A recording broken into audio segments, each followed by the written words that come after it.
Welcome and greetings to our final roundtable discussion of Founder Summit 2023, hosted and brought to you by GatherVerse, a community of people that meet at the intersection of emerging technologies and humanity. We're happy to have all of you with us today in this discussion of what does XR and AI technologies and humanity together look like when we bring them together. It's becoming more clear that there's so much technology at this accelerated fashion that has met us at our doorstep, and most platforms and technologists and people of all different types of background, different cultures, transmetropolitan, transcontinental, are ill prepared for what's arriving at our front doors and what is soon yet to come of what we don't know. And yet we assemble with those that have even a modicum level of what it is that's already happened before the world has haven't even had the time to take their first breath. We assembled this panel not as an introduction to new and glamorous technology, but to make sense at this intersection of what this means. I have with us today Charlene Nichols, Frank Mueller, Sharon L. McPherson, Liam Broza, and we have others that are working to be able to get in today. I want to hit this off because we have a lot of wood to chop and we have a lot of ground to cover, and we only have a little bit of time to do it. While we're sitting here asking, for those that have joined us on YouTube, and we still see a lot of you that are with us at GatherVerse.live and elsewhere on our other different social platforms, and we're happy to have all of you with us. But panel, we ask our audience as well, and we'll start with Charlene for kicking off. What does XR, AI, and humanity together look like? I think that's an excellent question, and I think it's an answer that's being unveiled in real time. I think that you're seeing a lot of emerging technology sectors all kind of discovering each other.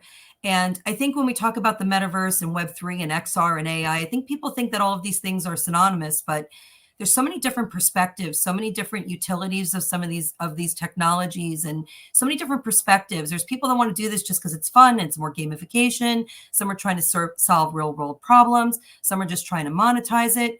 And I think there's a lot of friction between these different intentions behind this technology. But I think we have to agree on one thing. This is the future.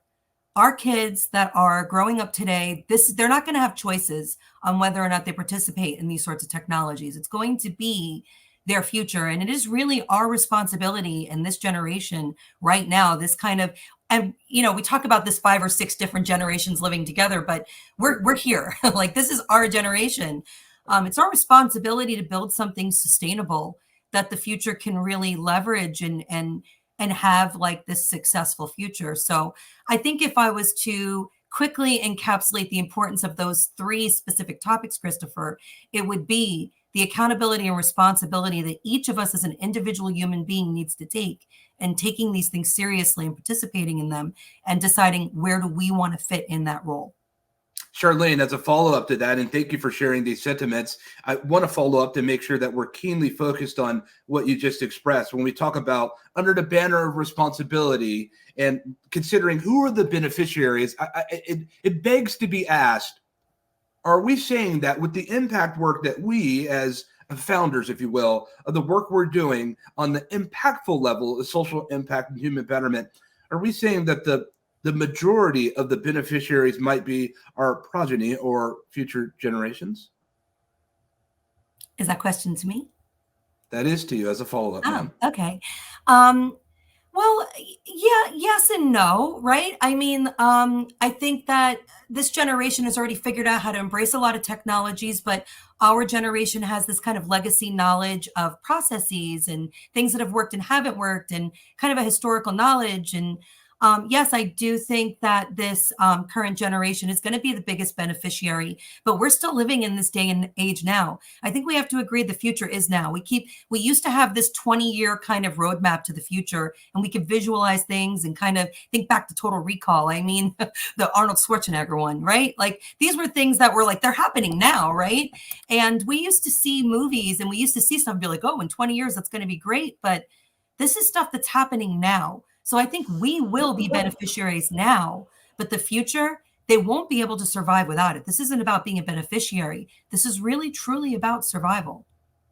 I find that very interesting, and we will put a pin in that. We will circle back. Liam, we're dropping down to you on the next up order, if you will, of answering the question of what does XR and AI humanity together look like? But I want you to do it from a lens of what you're currently working on, because I find it very extraordinary in some of the steps that you're taking of late. Well, that's very kind. I really consider the metaverse, to be an idea of federated experiences, either in a virtual world or layered on top of the real world as an augmented one. And it's really about federation, about me being able to, I'm in a conference hall right now, build an augmented experience here and tie it to the building owner. I could go to this OrlandoConferenceHall.com and there would be something here, and the Orlando the owner of the building could actually augment this space, and that exists up on the web in a place where AIs and people can find and discover it, and it's not caged in by an app store. It's not caged in by a proprietary game engine platform, and that's totally federated, so I can build my own experience and carry it with me at my website. I really believe that the metaverse is the web. It's the only place where you've ever been able to build federated, linked experiences together that cross nation states, that cross businesses and individuals and makers. And really, that's the good bones that we need to make for AI. Is if we bring spatial computing to the web, it's a very natural place where artificial intelligence can go and view what we've created and create and augment and enhance the virtual and real worlds. So that's really my answer to it, is focusing on federation, focusing on self-sovereignty, focusing on autonomy and natural links and no walled gardens. Liam, as a follow-up to you, in talking and discussing about the banner of federation, are we saying that this is perhaps the quickest way for global democratization? Yeah, I mean, it's really following the footsteps of the success of the web, right, of the 2D web. And I look at the trend of people building on Unity and Unreal and app stores and locking into headset vendors and locking into really horrible platforms like Roblox, which are very, very exploitative to kids and things like that, and very exploitative to creators, and trying to show people that there's another way and that we need to birth this the right way. That's people first, that's creator first, choice first, with no intermediaries. Indeed. Thank you for sharing that, Liam. Frank, I'm leaping over to you with what you're doing with Impact Wave. Let's go and take a bit of a roundabout way to this question of what does XR AI humanity together look like. We hear it, and there's a bit of abstraction. Charlene said, hey, there's a lot of different things that this represents, as we know, and there's many sub-verticals within these main master verticals. And when we start talking about extended reality, the metaverse, of virtual ecosystem of interaction and communication, and then these generative pre-trained transformers. But Frank, from your lens and from the narrative and the work that you're doing, what does XR AI humanity look like for you? Yeah, I want to see AI specifically as a tool, a means to basically do specific work, right? Like our one moment, I have my kid here. I have to just really quick. Einmal kannst du grad was gucken, bitte? Sorry. Yeah,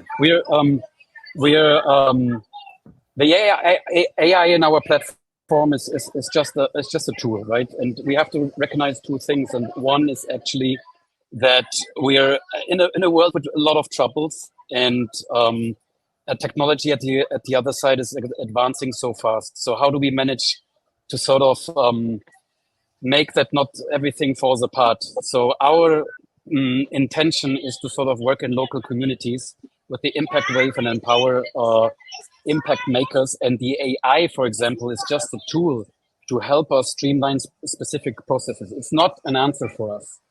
It's actually building communities and go to the very root and seed level and empower the people that do actually change locally, because that's what we think is actually needed.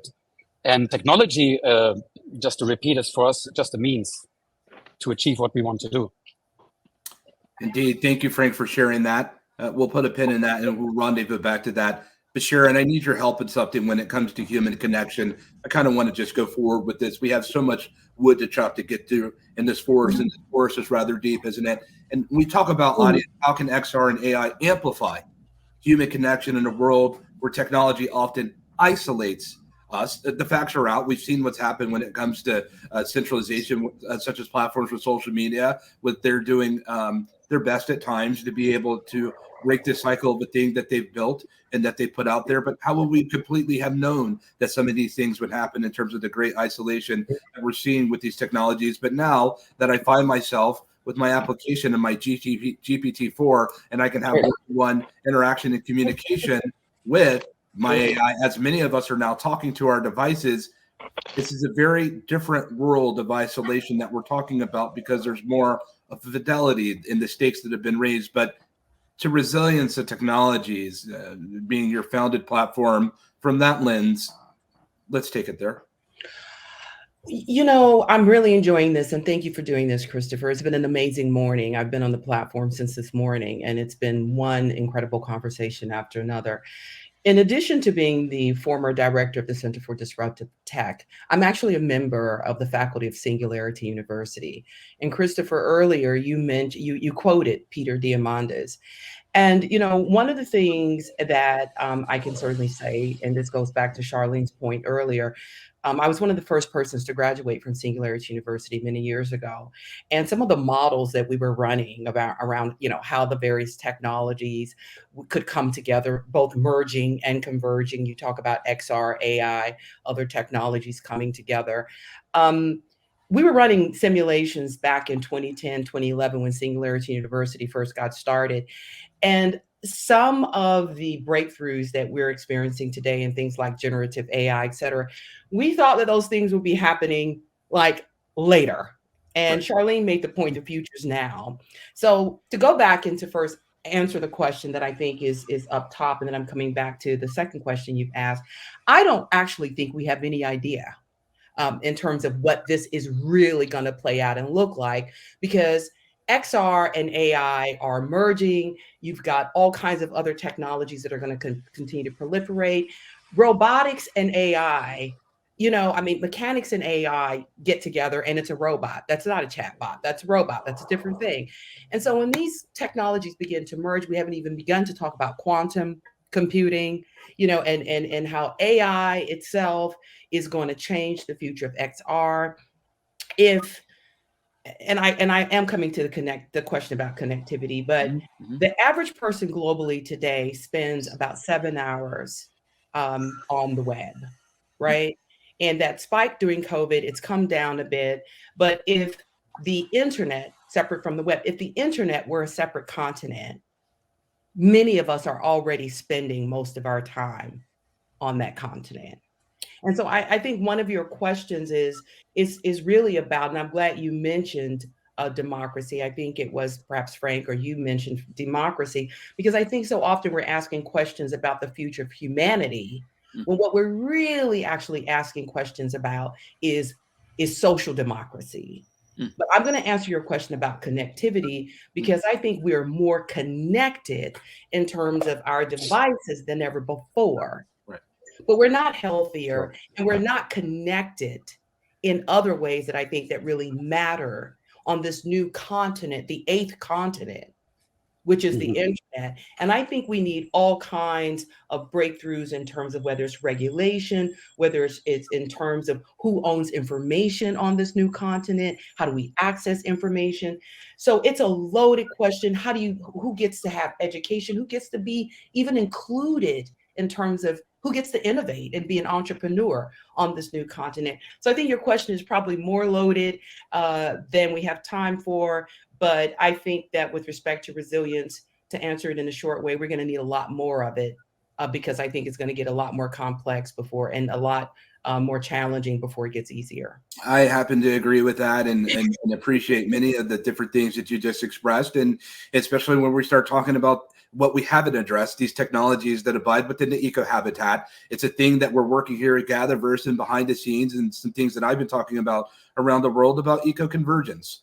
Looking at what we tend to see, what market shows us, Tom, we tend to think that that's what we're dealing with, but that's not really what we're dealing with what market is showing us. The reality is that we're dealing with applied sciences audience, and we have to keep in mind that, sure, we talk about XR, spatial computing, the metaverse, artificial intelligence, large language foundational models. Sure, that's fine, but the reality is that there's 54 additional technologies that abide within the eco-habitat, 4 subsets per that technology, which brings us to 270 plus applied sciences that we're confronting with. And never have we found a time where artificial intelligence and human intelligentsia that both abide within this eco-habitat have this type of influence per technology that abides within the eco-habitat. So on a amorphous scale, I agree, Sharon, we don't really know what we're dealing with. And so perhaps that's why people like Jeffrey Hinton, who are the most brilliant minds on the face of this planet when it comes to AI, is saying that we're facing an existential crisis.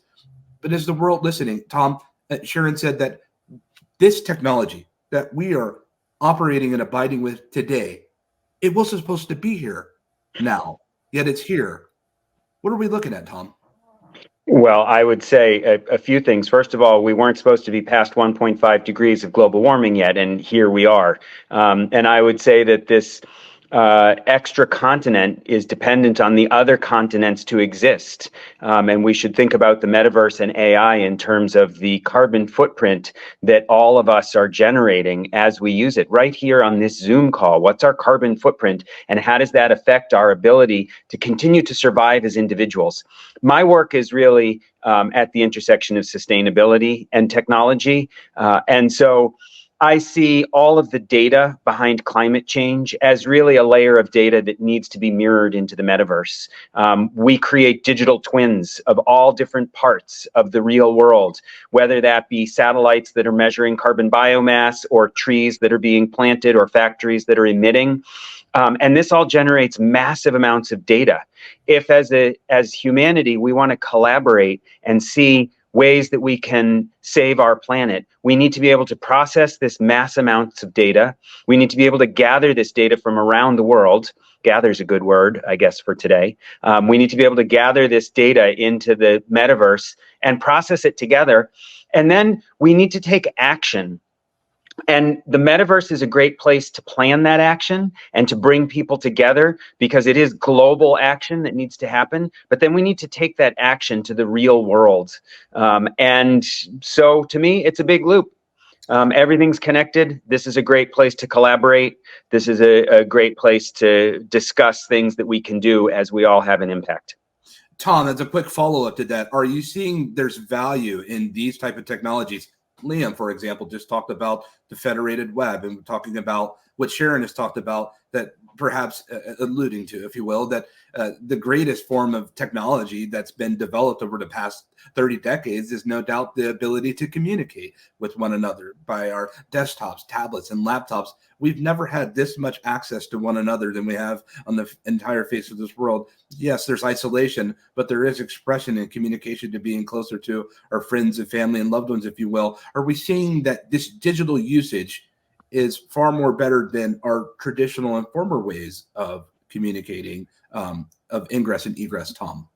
Well, there's two things that I would say there. First of all, we haven't been talking about crypto in particular, but the concept of value store and value transfer is really important when we gather communities in the global north or in the developed world that need to provide resources, support in kind and in money to people in the global south and other parts of the world where they're feeling the greatest impact of climate change, and where in some cases they don't have access to the internet or the metaverse or XR and AI technologies. I think we really need to just keep that in mind. It's a really low friction way to transfer real resources from the people that are consuming on different e-commerce platforms down to the people who are planting mangroves in Cartagena, Colombia, and need to get paid somewhere on the order of $300 a month in order to have good work educate their children, food, and be contributing something to life on land, life underwater. So I do think that there are great opportunities there. And then I also find that the metaverse is a great way to expose some of these people and their stories and the work that they're doing. And again, I'll just go back to a really specific example because I'm involved in it a lot. You know, this urban mangrove restoration project in Cartagena, you can meet the people and you can collect the mangrove seedlings and you can collect seed pods and you can collect a nursery and you can collect a LiDAR drone and all different kinds of things. And you can collect sponsorship of the individual humans who are there. So yeah, I think all of these things are ways that humanity can continue to move forward and develop groups and communities that make a difference. Thank you for sharing that, Tom. We certainly do welcome these sentiments. Liam and Charlene, I'm coming to you because you two are building very up-and-coming community platforms. You both deal in human centricity, whether it's dealing with the ethereal agent or Charlene with admirably building the Omniverse city. Both of you are working on scale. I've had the pleasure of seeing the work that you both have been putting in for quite some time now. Liam, I'm rounding over to you first. When you think about, and when we talk about the ethereal agent, what does that look like towards the benefit of human impact on a virtual setting? It's really the next level. It's the next evolution of telecommunication, and presence is the key to immersion. Really, we're starting that with high quality avatars, probably the highest quality avatars ever on the web, probably one of the highest quality avatars systems, period. We work with Re-Illusion, which is much, if you know Ready Player Me, it's much higher than that. And the reason we take so much focus on these avatars and presence is to allow for that human connection. And we've even played with bringing LLMs and embodying them into virtual beings. I've kind of shied away from that a bit because I think virtual beings are kind of scary and hard to wrangle from like an ethics and experience standpoint. But it's that's really the magic of where I want to be.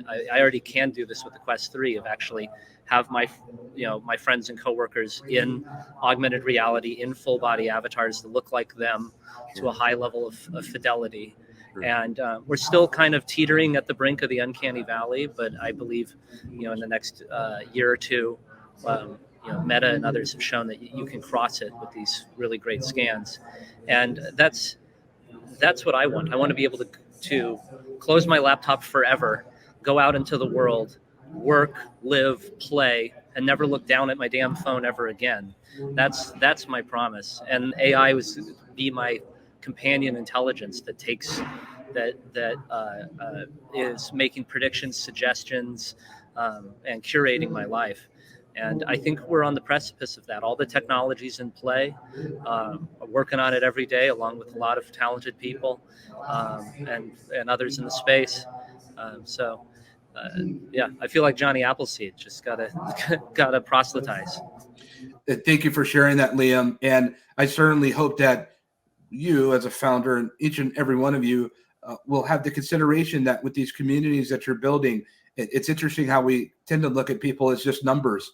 But the reality is these are people, and every individual on the face of this planet, to some degree or not, has a level of influence, an impactful influence, this human echo, if you will. And I think about this, Charlene, because I know that your work comes really at this vertical of ocular health, but it also comes when we start dealing with community. And I know that you've done your level best to bring in the health environment, if you will, into these virtual environments and to marry these two up and to see what an amalgamation, what that looks like.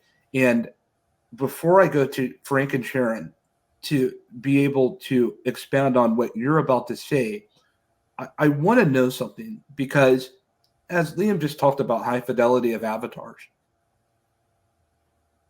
we're heading into an era, I believe, sooner than what most people realize, that even as great as this avatar that Liam has expressed, which his team is working so hard on, that within 2 to 3 years, that may look like nothing compared to what we're about to get involved with when we deal with human realistic or hyper-realistic immersive simulation with the type of fidelity that we're looking at.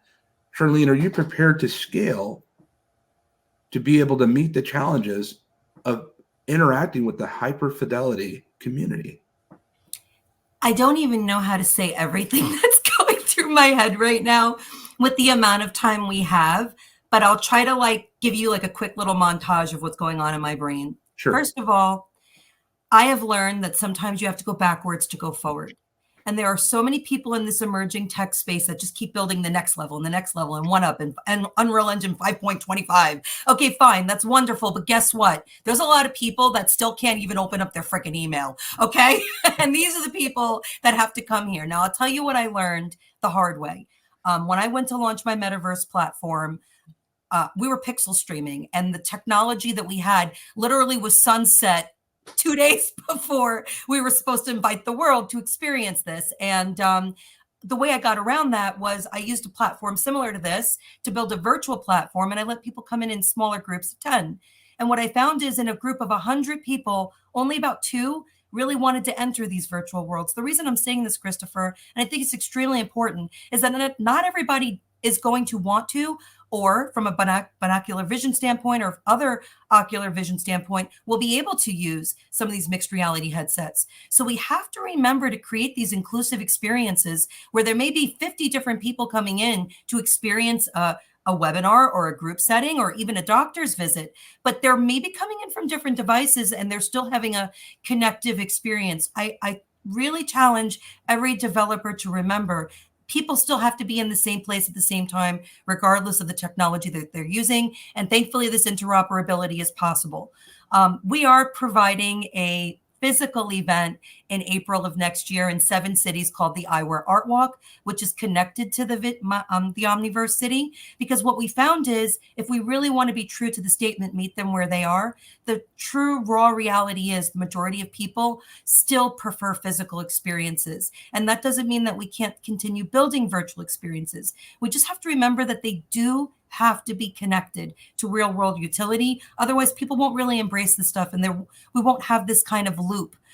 That's the new kind of theme, right? Is loop, 360 experiences, this connectivity. We're always thinking in loops. And that's because we know what fractured friction silos feel like in this centralized world. And thank God that finally entrepreneurs have the ability to take tools and build some of these bridges that we've been needing for so long. I hope that answers your question as concisely as I could. It does. And Tom, I have to leapfrog over to you just real quick, and then we'll come to Sharon and Frank. But are we asking too much of people when we think about what we're doing when we're extending this carbon footprint? And as a founder that's involved in this space, because you're at this intersection of climate responsibility and innovation, are we asking too much from people to withhold themselves from one another when it's just so inherent for us to be able to spend time together in person versus the benefit of being able to reduce carbon footprint and congregating in spaces like we are now? I don't think that's a simple question. That it's complicated, and the answer is different depending on the situation. I think it's important for us to all evaluate what we can do in person and what we need to do in the metaverse in order to maximize the benefit and minimize the carbon footprint.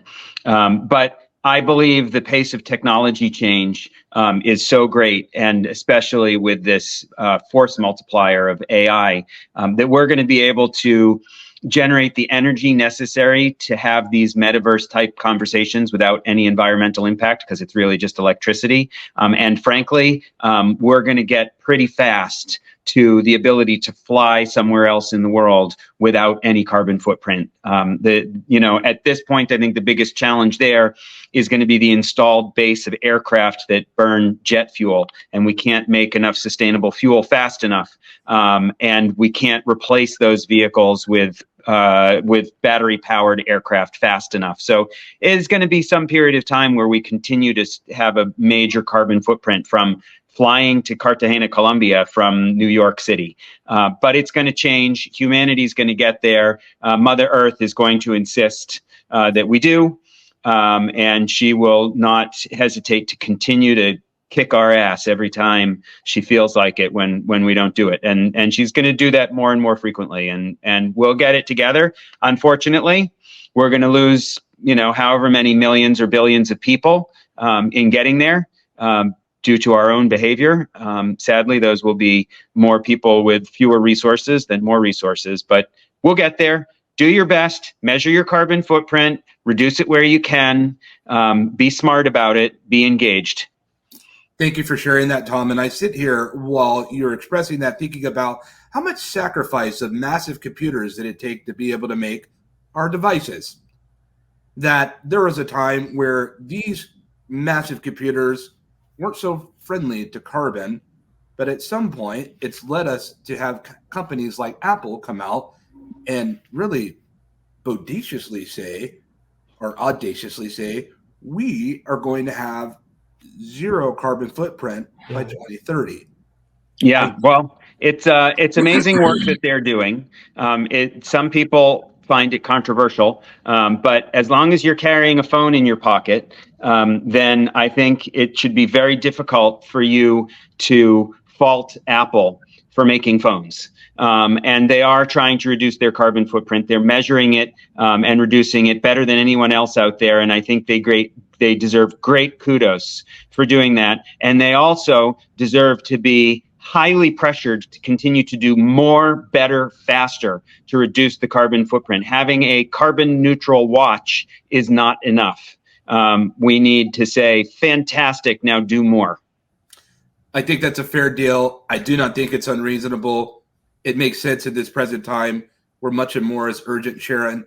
When we start talking about innovation, you know more than most of us, and for how long you've been in this space, if you will, that the in some ways the cadence and the tempo of technology has accelerated.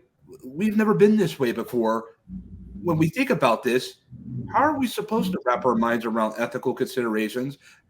How are founders, when they get these type of tools in their possessions, how is she or he supposed to wrap their minds around social impact when the disruption that they find themselves in, the new area in the arena?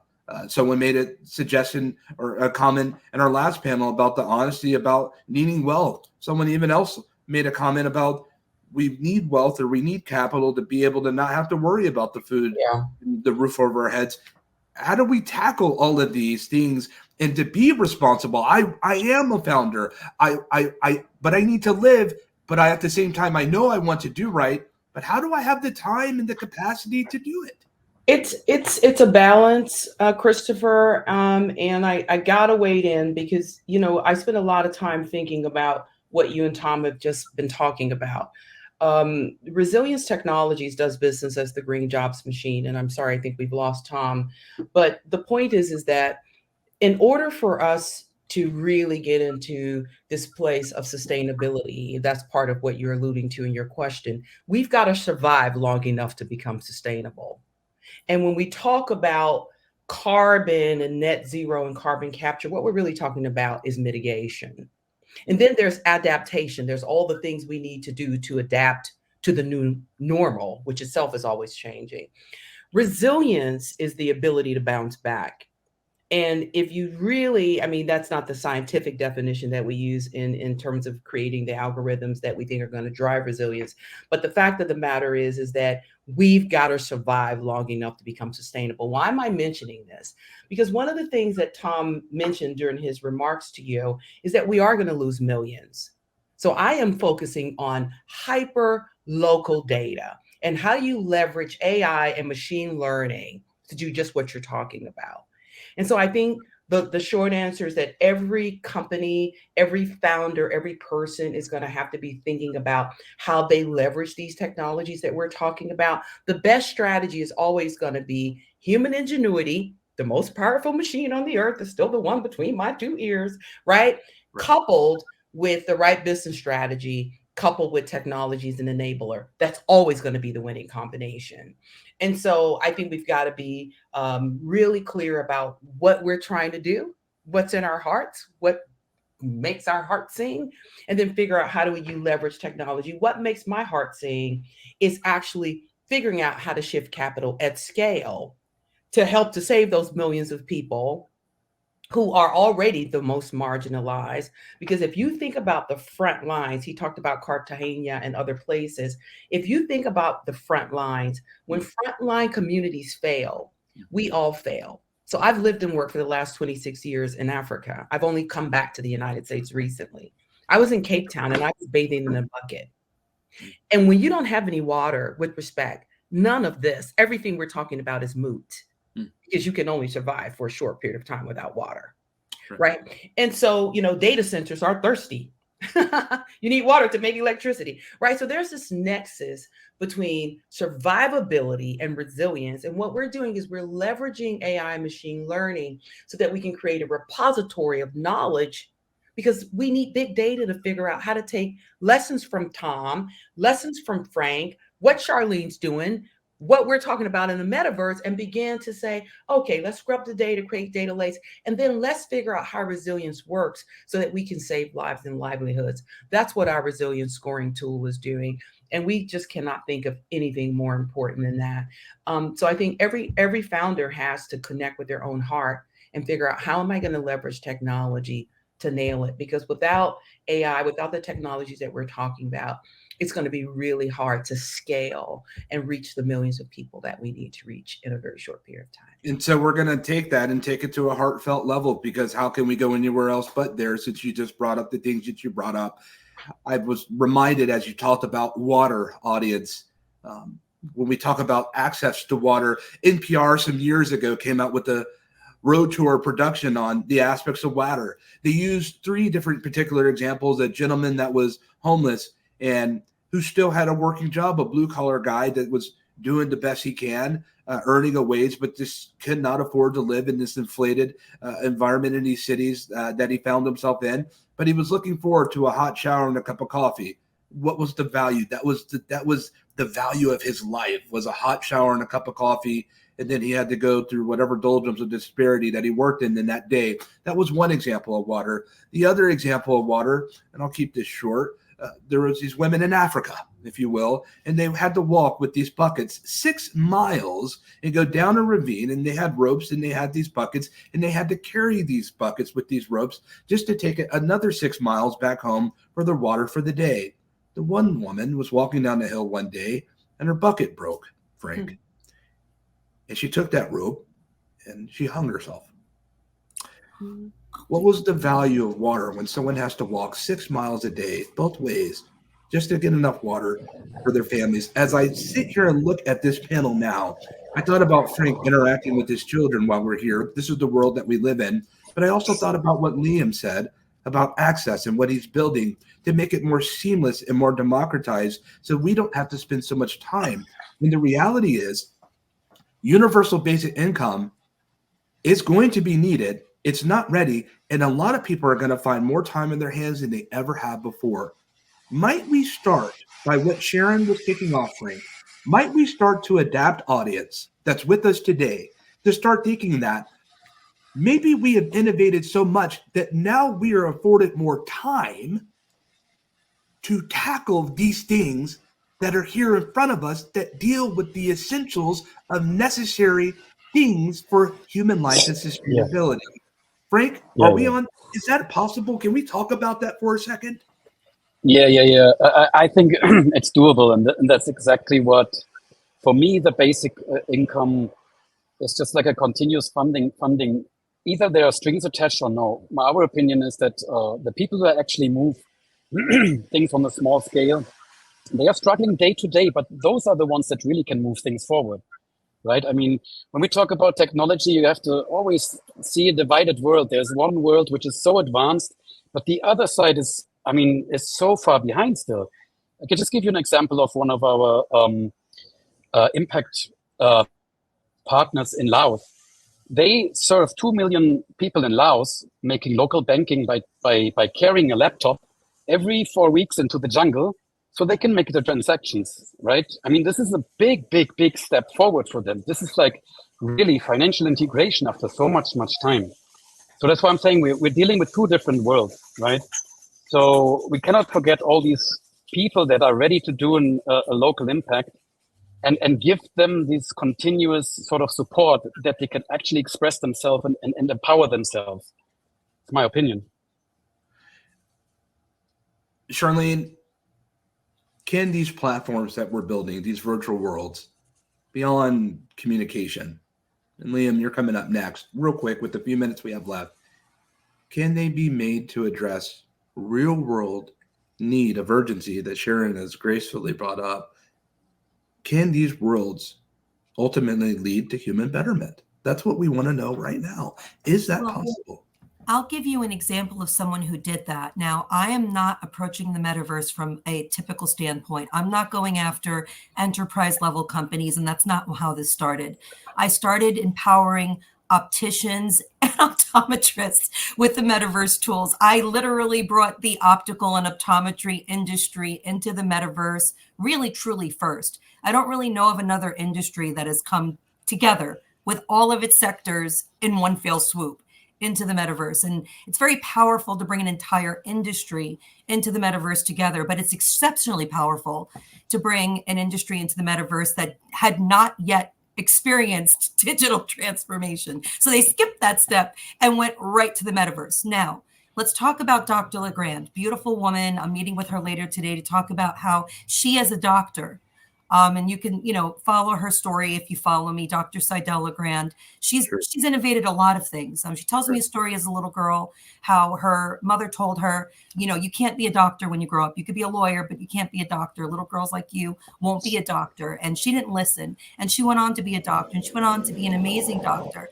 And to this day, she's looking at her legacy and she's thinking, I haven't really done enough. I want to reach more people. How can I do that? I'm only one person. I mean, she saw the metaverse as an opportunity to reach this younger generation and share her legacy. And I think that's the answer to your question, Christopher. First of all, you have to think about the last 40 years. There's a lot of people that did not experience digital transformation. That means their knowledge and experience, all the wonderful things they have to share, are in books that people probably will never read. So if we can't get that knowledge and that information and that experience into these new worlds so that this younger generation can experience it, they're going to miss this opportunity, this kind of, rocking on the, porch with your grandma, grandpa type of experience that a lot of us got the privilege of enjoying. This generation, they think that this is the way things always were. A lot of them don't know how we got here. And history does always repeat itself. But in order for that to happen, people need to understand like the true history, not like a fourth, like 4 times removed from what actually happened, but like the truth, really, really, really what happened. And I think that's the most important thing that I'm fighting for every day, is that we don't have like a Book of Eli moment where we're fighting for that last, for that last Bible. Like, we really need to take this responsibility of bringing our knowledge and what we have to offer into these virtual worlds, because I do think that's going to be a lot more sustainable than the internet. Frank, Sharon, Liam, Charlene, and Tom, who was with us, thank you for giving us a bit of a moment of time that you'll never get back. You've decided to give it to GatherVerse. We know how busy all of you are, including our audience at home. It's very heartfelt. I hope that Liam, Charlene, in particular, with your platforms of community, that you'll guide them in a good way. Sharon, keep innovating at the heart level. And Frank, we hope that you do the same as well. We hope the best for everyone. We have 3 more speakers, and then that's our time forever for the GatherVerse Founder Summit 2023. We thank you, and certainly with this discussion, our Gather was well. Thank you, everybody.